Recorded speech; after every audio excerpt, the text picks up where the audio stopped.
Hi everyone, it's Maria from Jadot Le Papier. It's been a couple months. I've had a leg injury all summer, and this is the first journal I've been able to make. It's a wine tasting notes journal, hand-bound into a vintage French book, Napoleon. I got this from Jacqueline 34 French, and I'll be sure to link everyone below. It's the original book cover, very good shape. Any brown stains that are supposed to depict mud are actually paint. I love the marbled covers and the rope detail on the spine. Anyway, I'm going to try to make this a quicker run through of this journal since I have a few shorts. It is for sale. DM me, just direct message me if you're interested. It's primarily made up of antique and vintage French and Italian pages and a lot of authentic vintage wine picking and or related ephemera.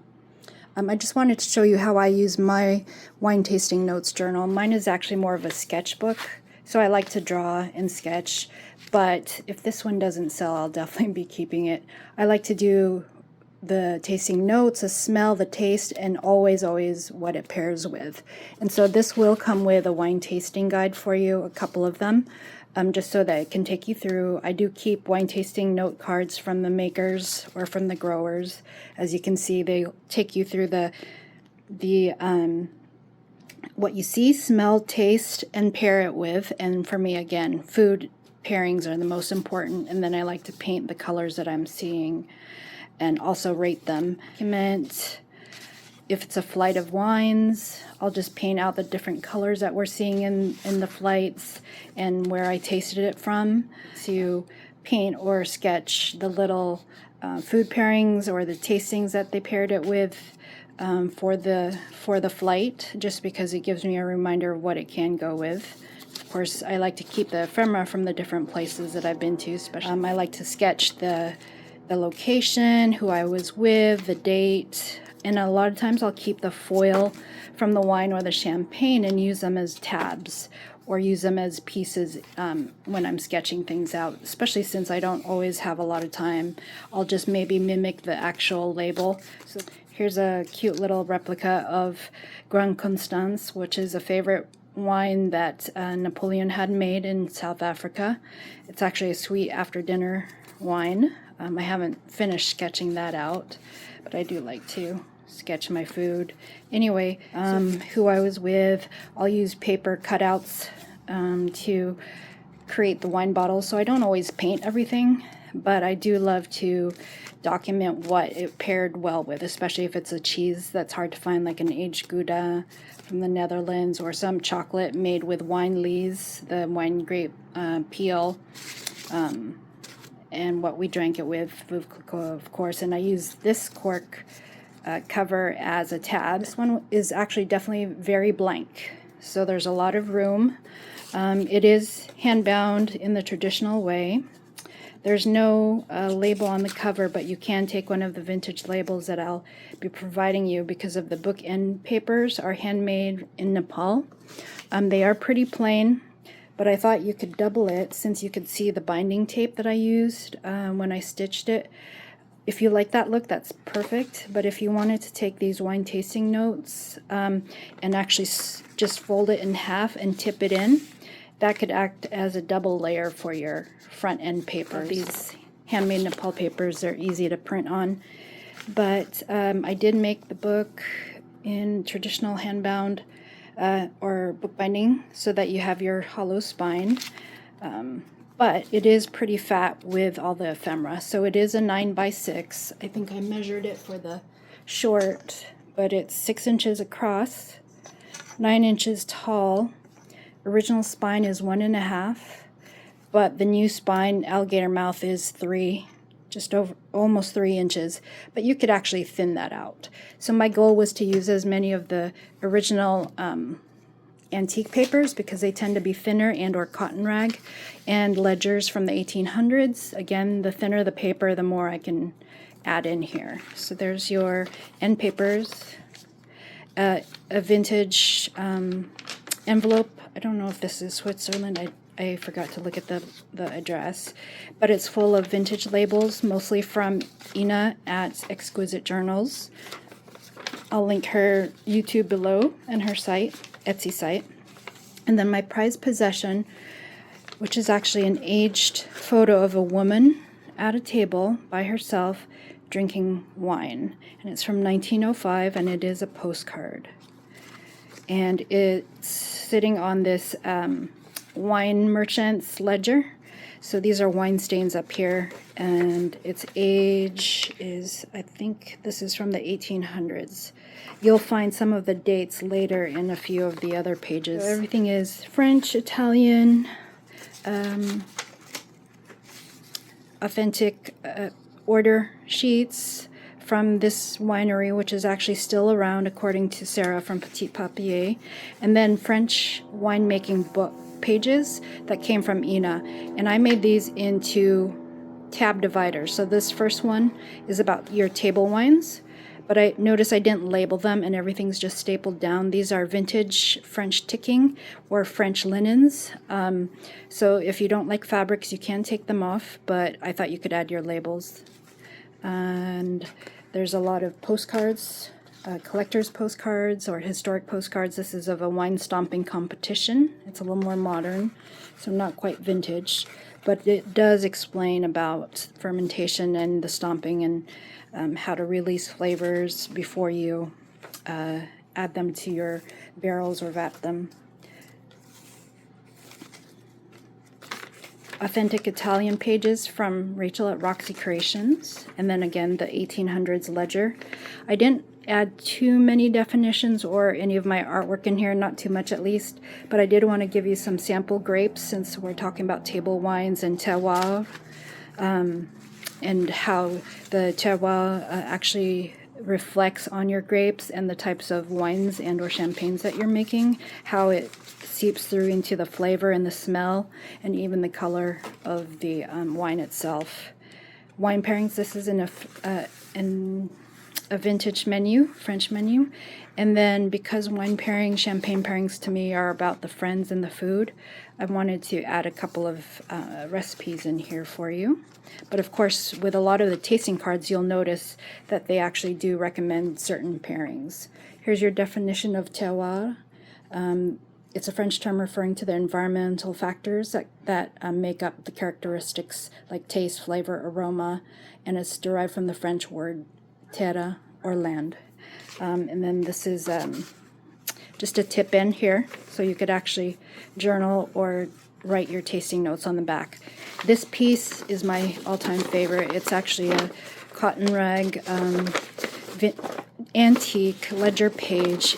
It feels awesome, and I thought there's so much space on this that you could probably list out your partial inventory of your wines if you're a collector or if you like to make purchases annually. Or you could even scan this and recreate your own ledger book. A lot of blank space on these ledgers or antique Italian pages. Backsides, authentic photographs from Catherine of French Biodou. These are pickers, ladies. I imagine them being grower makers, so the smaller landowners who actually make wines for the bigger houses, but also have their own wines in their own land that they like to make their own bottles. So you'll learn more about those grower makers in Champagne. I like collecting historic postcards documenting the pickers and harvest season, because it really does take a village. One day I want to volunteer in Champagne to harvest. They put you in a big hostel-style farmhouse, and you basically sleep in bunk beds alongside other pickers. It's quite the adventure. This is an authentic order form from, I think, for liquor. This is vintage. From November 27th, 1925, so actually 1 year away from being antique. Here is another French book page. It's a little thicker, so they're thicker, so they tend to stick up a little bit. So what I did was I made them into tabs. This is your sweet white wines. And then what I did with these is I made them into pop-up centerfolds. And so what I wanted to do was either give you scenery or depiction of the scenery. So you'll see the pickers on the hillside there. This is a postcard that you can actually write on the back of. I only taped it down. And so it kind of depicts what's happening on the hillside here in detail. And then of course you have some spots to document, and then some white wines here. Since these are sweet white wines, in French you can translate them, the different types of white wines. That's the back side there. Ledger paper. This one is from 1895. Italian book pages in cotton rag. I didn't have the heart to fold or cut any of them to make a perfect edge, but I thought this book should look like it's been out in the field and something that you're not afraid to take out into the field or on your wine tastings with you.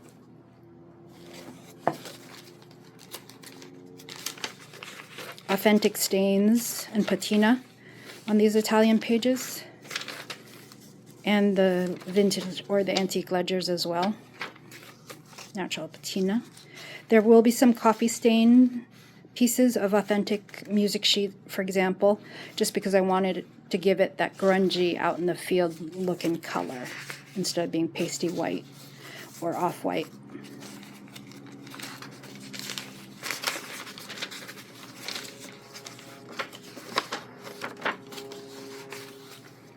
French map pieces from Sarah. And then here's where I keep the foils from the wines, wine covers, and use them as tabs. Again, they're just stapled, so you can replace them. Layering tissue pieces, pockets.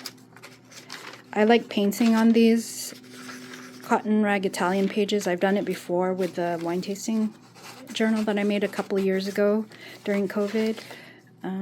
Coffee stained and a natural grape peel stain. Wine tasting tips that I printed to that Nepalese paper.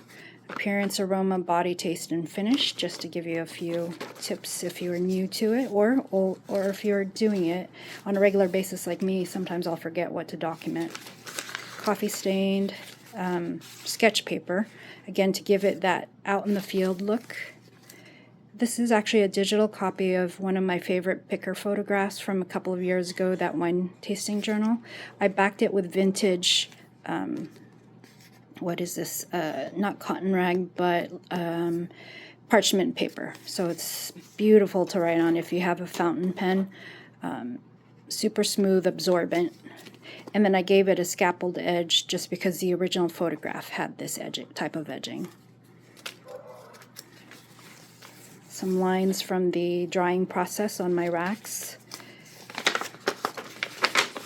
I just love how crunchy things get when you coffee stain them, and how wrinkly, noisy they are.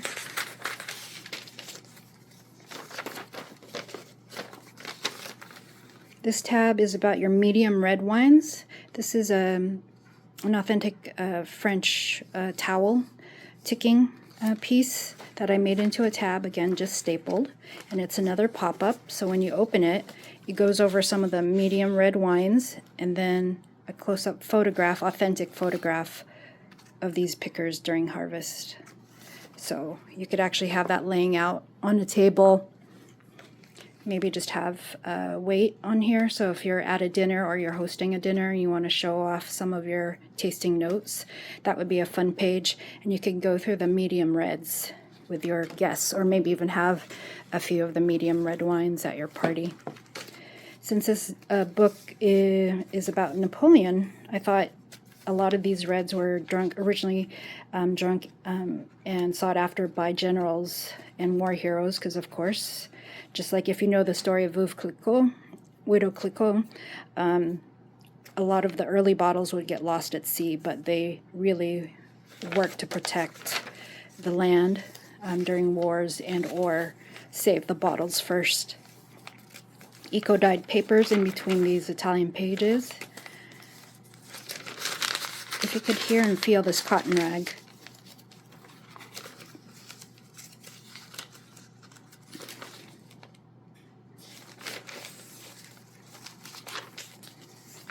Just a few definitions of different type of Italian grapes. If your book gets a little too thick, you could remove these. These are cotton rag sketch papers, but you can remove them and maybe keep them in an ephemera envelope or another binder. Authentic wine label that's been tipped in with layered pieces of tissue. And I did test to see how well it would work to paint watercolor on some of these antique Italian papers. It works okay, and luckily a lot of the ink doesn't bleed, but it does give it a different color or hue when you're watercoloring. So I do like to combine my paper art out of paper. So if you don't have sketch paper or drawing paper and you find yourself wanting to make art on your antique pages, you could always use paper, stamps, or a combination of both. This is another one of the French book pages, rosé wines. A little wax seal is only partially adhered so that you can move that, and this is your vintage French linen. And this is one of my favorite pop-ups. It looks like the mansion or the farmhouse of the Veuve Clicquot. If you've seen the movie Widow Clicquot, I definitely recommend it. And the pop-up has the top portion of your champagne and the champagne cork. I should have made the cork a little bit fatter just to represent the more rounded corks of champagne. But the other piece is this 1894 French menu from Jacqueline 34 French. Because as part of the menu, they are serving Veuve Clicquot right there. And it's more of a waxy feel. So if you're having another dinner party, you could have this out, your book out, and just put a paperweight on it and show what you're serving on your menu and what champagnes you're serving, or rosés.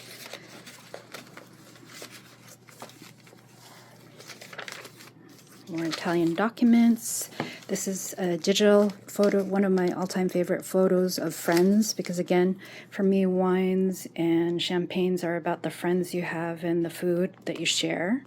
And so again, I backed it with that vintage parchment paper so that you could document your notes on the back. But see, this is really a writing, tasting notes journal, so there's a lot of space, not a lot of decoration.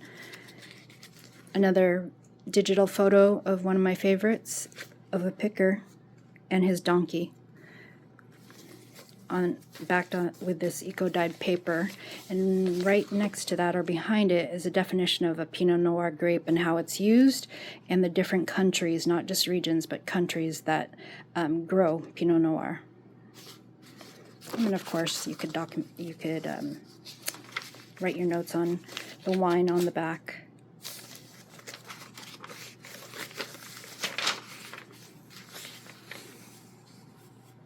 15th of October, 1954.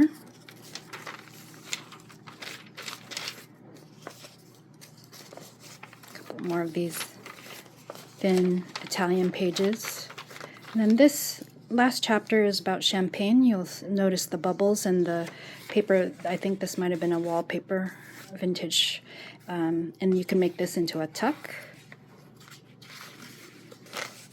or glue it down as a pocket. And these are the cards that I collect from Fat Cork. It's a champagne cave in Seattle, and they only bring in small grower makers. So not the big houses, but the unique grower makers who have their own plots of land. They may be working for the big houses, but they're the actual superstar winemakers for the big houses, in some cases. So they'll always give you the year it was disgorged, then they recommend what they tell you what you're seeing, smelling, tasting, and what to pair it with, or recommendations, so that it gives you a better idea, and then it gives you room for your own tasting. And I like to put these in as well with my notes. Oh, and this was delicious. That's one of my all-time favorite rosé champagnes.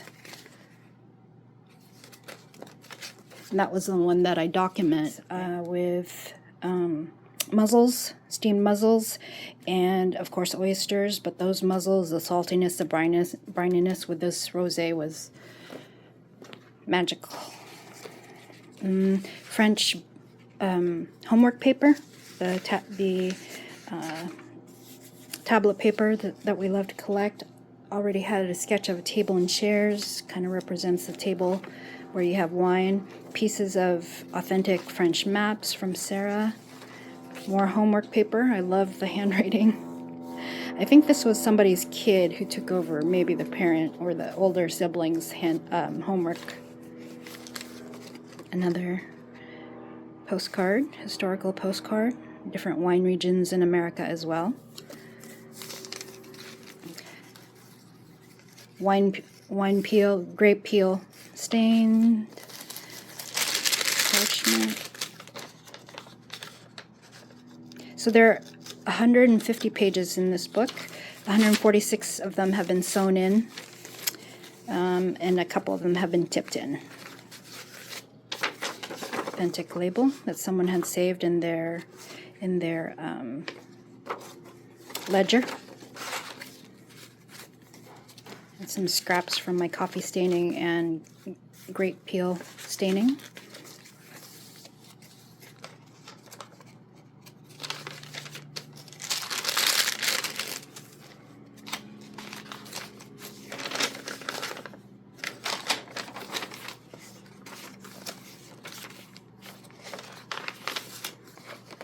Authentic postcard from Moet and Chandon.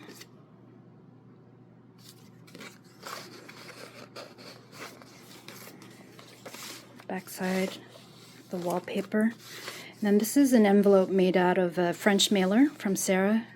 And I just put a little piece of the map and one of my replicas of the Guimonet, or one of the other champagnes that I love from him. This this small grower maker family is just brilliant, and you can actually write on the back there. It's on antique ledger paper. So I did a combination of water crystal paints and what is this? This is silk ribbon, and then a little bit of handwriting. And I filled it with ledger pieces. So I love thinner ledger paper. So here's some French homework paper. You can document your wine tastings. More homework paper. Soft cotton paper. I think these are Italian or Spanish ledgers that I tore up so that you can use each one as a wine tasting notes. And then piece of map. You could write on the back. And just my little signature of when I made it.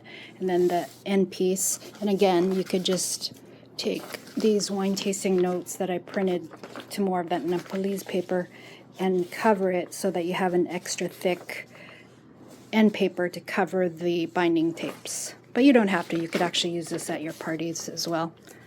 And that is the end of the flip through. Thanks for joining me. Again, it is available. Feel free to message me, and hopefully I can get back to you sooner, maybe by September, with another journal.